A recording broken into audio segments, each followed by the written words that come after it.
warahmatullahi wabarakatuh. Halo teman-teman. Nah, di sini kami dari kelompok 2 akan mempresentasikan hasil presentasi kami mengenai analisis persepsi sensorik melalui metode uji segitiga pada evaluasi indrawi.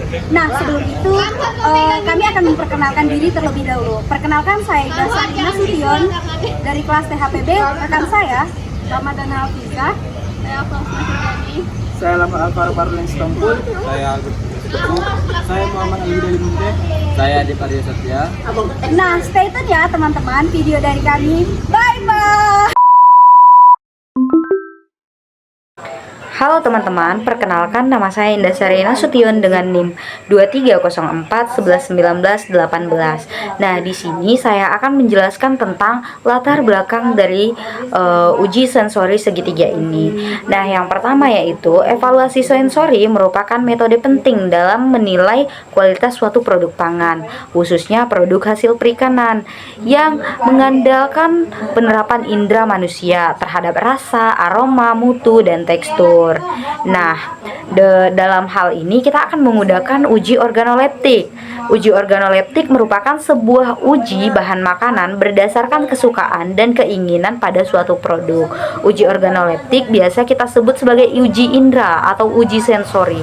Merupakan cara pengujian dengan menggunakan indera manusia sebagai alat utama untuk pengukuran daya penerimaan terhadap produk. Nah, selanjutnya uji organoleptik ini juga sering disebut dengan pengujian secara subjektif dengan bantuan panca indera manusia dengan tujuan untuk menilai daya ketertarikan seorang panelis kepada suatu produk. Nah, bentuk pengujian organoleptik yang digunakan pada penelitian ini yaitu uji pembelaan dengan teknik pengujian segitiga. Uji perbedaan segitiga merupakan uji untuk mendeteksi perbedaan yang kecil antara produk. Nah, uji ini bertujuan untuk membedakan perbedaan antara dua produk yang satu dengan yang lainnya. Teknik uji segitiga ini sangat efektif untuk mendeteksi perbedaan kecil dalam produk yang seringkali tidak dapat diukur secara fisik. Nah, selanjutnya dalam produk olahan uji segitiga sering diterapkan untuk menguji perubahan formulasi atau proses, yaitu dengan memengaruhi kualitas sensorik produk. Nah, penelitian yang menggunakan metode ini berhasil menemukan perbedaan sensorik yang signifikan pada suatu produk nagatikan dengan variasi bahan. Uji segitiga dilakukan untuk mengumpulkan data-data dari panelis yang mengukur uji dan mengetahui kemampuan panelis dalam membedakan aroma, rasa, dan tekstur dasar dari suatu bahan produk. Pengujian ini dilakukan sebanyak 4 kali sesi. Panelis diminta untuk mengisi lembar kertas atau kuesioner yang ada pada layar komputer. Nah, standar yang digunakan ialah standar aroma. Tujuan dari kita mempelajari uji segitiga ini adalah untuk mengetahui persepsi sensorik pada produk indrawi dengan menggunakan metode uji segitiga. Selanjutnya dapat menilai kemampuan kita sebagai seorang panelis untuk melakukan uji segitiga. Nah, yang terakhir yaitu mengidentifikasi faktor-faktor yang mempengaruhi persepsi sensorik dalam evaluasi produk indrawi. Nah, itulah hasil penjelasan dari saya. Selanjutnya akan dilanjutkan oleh rekan saya. Terima kasih. Baiklah, saya Ramadana Alfiza dengan NIM 2304126201. Saya akan menjelaskan definisi dan prinsip uji segitiga. Uji segitiga merupakan metode evaluasi sensorik diskriminatif yang bertujuan untuk mengetahui perbedaan antara dua produk yang secara visual dan fungsional tampak mirip. Dalam pelaksanaannya, setiap panelis menerima 3 sampel produk, 2 identik dan 1 yang berbeda. Tugas panelis memilih 1 sampel yang paling berbeda. Metode ini banyak digunakan dalam pengembangan produk baru, pengenalan mutu, dan pengujian reformulasi produk. Prinsip dasar dari uji segitiga adalah kejujuran persepsi tanpa dipengaruhi oleh sugesti dan urutan. Oleh karena itu, penyajian sampel dilakukan secara acak dan panelis tidak diberitahu jenis perbedaan yang akan diuji. Hal ini bertujuan untuk menghilangkan bias dan memastikan bahwa keputusan panelis murni berdasarkan persepsi sensorik. Untuk mendapatkan hasil yang valid diperlukan beberapa syarat. Yang pertama, panelis harus cukup terlatih agar mampu membedakan perbedaan kecil. Yang kedua, hasil penyajian harus sama antar sampel, termasuk suhu, ukuran, dan bentuk penyajian. Yang ketiga, analisis statistik harus digunakan untuk menentukan signifikansi hasil, seperti uji binomial. Jika jumlah panelis yang memilih sampel berbeda melebihi nilai kritis statistik, maka dapat disimpulkan bahwa produk memang berbeda secara sensorik. Uji segitiga memiliki kelebihan karena dapat mendeteksi perbedaan yang sangat kecil antar produk.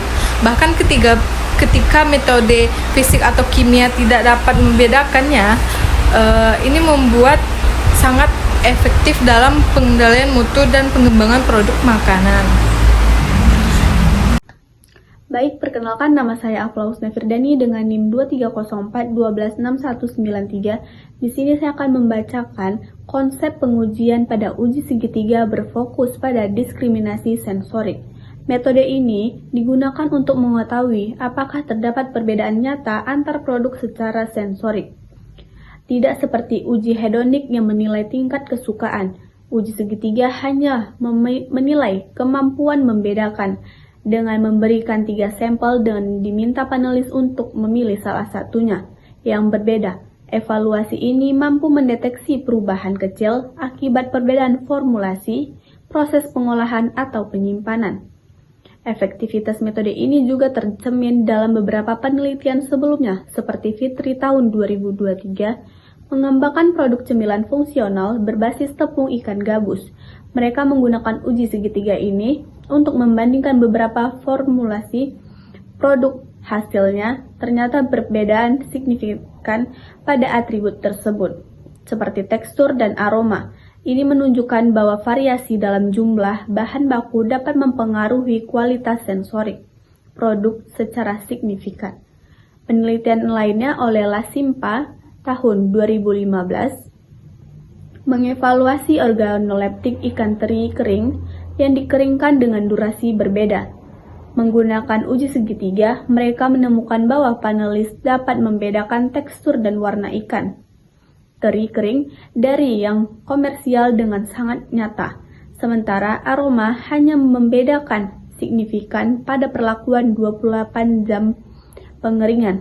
Penelitian ini menegaskan bahwa uji segitiga adalah metode yang sangat berguna untuk menilai perubahan kecil namun penting dalam mutu sensorik produk olahan ikan dan produk tradisional lainnya.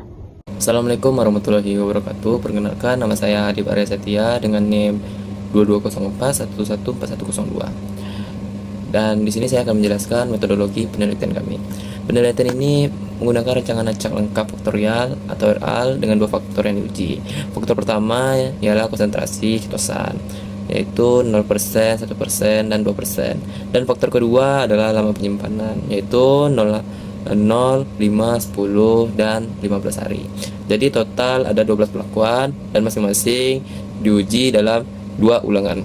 Sampel yang digunakan adalah dodol ketan yang diberi pelapisan ketosan dari 5 kacang rajungan, sedangkan subjek diuji adalah 20 panelis semi terlatih yang menilai kualitas sensorik. Data dikumpulkan dengan uji segitiga terhadap warna, aroma, rasa, dan tekstur. Panelis diberi 3 sampel berkode acak dan diminta memilih yang berbeda.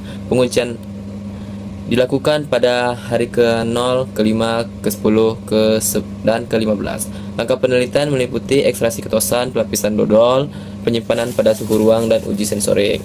Untuk analisis data, jawaban benar diberi skor 1 dan salah diberi 0.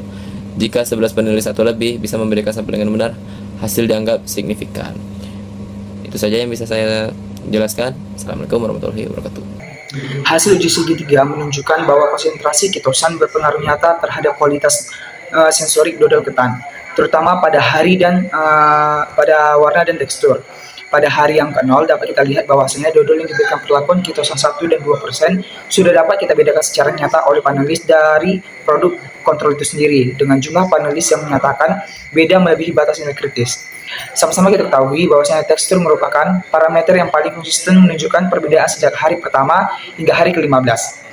Pada parameter aroma dan rasa, itu menunjukkan perbedaan yang baru mulai tampak nyata pada hari yang ke-10, di mana hal ini menunjukkan bahwasanya pelapisan kitosan mampu menahan kerusakan aroma dan rasa lebih lama dibandingkan produk tanpa pelapis. Dan pada konsentrasi 2% terbukti lebih stabil menjaga kualitas sensorik dibandingkan konsentrasi 1% maupun kontrol, terutama terlihat setelah penyimpanan lebih dari 10 hari.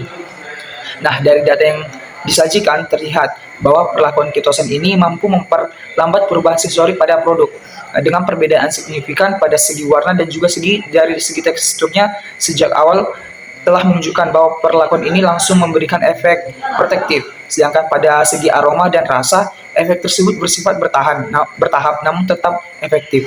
Dengan demikian, dapat dicerna bahwasanya kitosan ini berfungsi tidak hanya sebagai pelapis fisik, tetapi juga sebagai pengawet alami yang dapat mempertahankan daya simpan atau daya terima produk secara sensorik.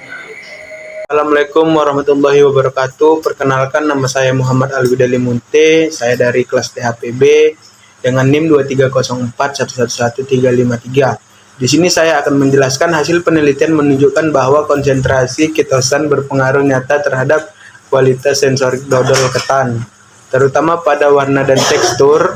Pada hari ke-0, dodol yang diberi perlakuan kitosan 1% dan 2% sudah dibedakan secara nyata oleh panelis dari produk kontrol. Dengan jumlah panelis yang menyatakan beda melebihi batas nilai kritis, tekstur merupakan parameter yang paling konsisten menunjukkan perbedaan sejak hari pertama hingga hari ke-15. Parameter aroma dan rasa, perbedaan baru tampak nyata pada hari ke-10. Hal ini menunjukkan bahwa pelapisan kitosan mampu menahan kerusakan aroma dan rasa lebih lama dibandingkan produk tanpa pelapis. Konsentrasi 2% terbukti lebih stabil menjaga kualitas sensorik dibandingkan konsentrasi 1% maupun kontrol, terutama setelah penyimpanan lebih dari 10 hari. Dari data yang disajikan, terlihat bahwa perlakuan kitosan mampu memperlambat perubahan sensori pada produk. Perbedaan signifikan pada warna dan tekstur sejak awal menunjukkan bahwa perlakuan ini langsung memberikan efek protektif. Sedangkan pada aroma dan rasa, efek tersebut bersifat terhadap namun tidak efektif. Dengan demikian, kitosan berfungsi tidak hanya sebagai pelapis fisik, tetapi juga sebagai pengawet alami, dapat mempertahankan daya terima produk secara sensorik. Oke, terima kasih. Perkenalkan, nama saya Albert Prosari Sitepu dengan NIM 23041143373 dari kelas THPB. Kali ini saya akan menjelaskan kesimpulan dan saran dari makalah kami dengan judul Analisis Persepsi Sensori melalui metode uji segitiga pada penilaian indrawi. Dari hasil penelitian yang telah kami bahas, itu dapat kita simpulkan bahwa uji segitiga itu efektif digunakan untuk mendeteksi perbedaan sensorik antara sampel pangan yang serupa. Metode ini memungkinkan identifikasi perbedaan kecil dalam warna, tekstur, aroma, dan rasa yang seringkali tidak terlihat secara visual. Dalam penelitian ini, penggunaan kitosan 2% pada dodol ketan terbukti mampu mempertahankan mutu sensorik lebih lama dibandingkan kontrol, terutama dalam parameter warna dan tekstur sejak hari pertama serta aroma dan rasa hingga hari ke-10. Namun demikian, terdapat beberapa keterbatasan dalam penelitian ini. Evaluasi hanya dapat dilakukan secara sensorik tanpa dilakukan oleh uji mikrobiologis maupun kimia. Selain itu, pengujian hanya berlangsung pada suhu ruang dan melibatkan panelis semi terlatih, bukan konsumen umum. Oleh karena itu, hasil penelitian belum sepenuhnya mencerminkan penerimaan konsumen secara luas. Saran untuk penelitian berikutnya adalah melakukan pengujian lanjutan yang melibatkan uji mikrobiologi dan uji preferensi konsumen untuk memperkuat validitas hasil. Uji penyimpanan pada suhu dingin atau beku juga perlu dilakukan agar efektivitas pelapisan kitosan dapat dinilai dalam berbagai kondisi. Selain itu, teknologi pelapisan ini juga dapat dikembangkan untuk jenis produk pangan tradisional lainnya yang memiliki risiko tinggi terhadap penurunan mutu selama penyimpanan. Terima kasih.